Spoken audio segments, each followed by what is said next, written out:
Se acabó el nombre del tío. Hacia adelante.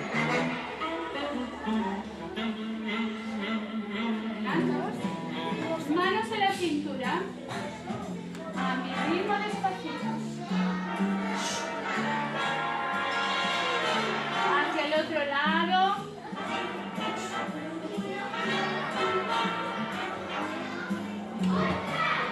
Flexiona un polo, flexiona otro.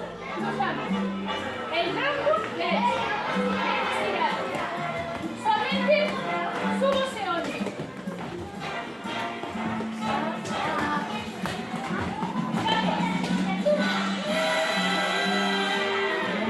Del otro lado. Manos para suavemente levanto parte de atrás los pies.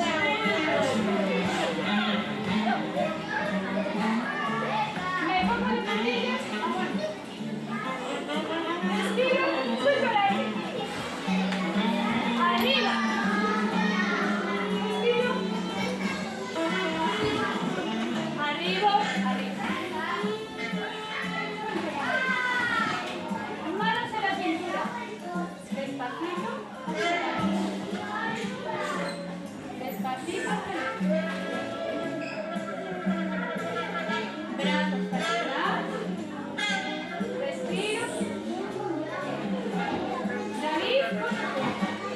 Y ahora hacia adelante.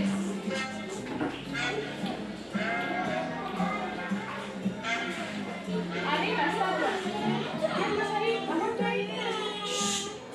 Suelto el aire. Arriba. Intento tocar el pecho de puntillas. Suelto. Arriba.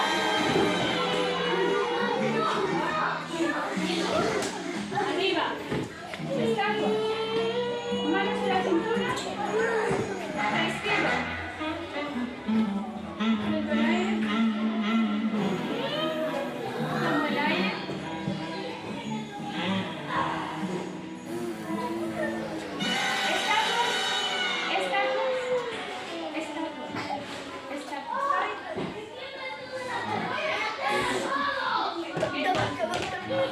Y ahora estoy haciendo más este tipo de cosas de movilidad articular más que aquello. Entonces, ¿cómo tú ves?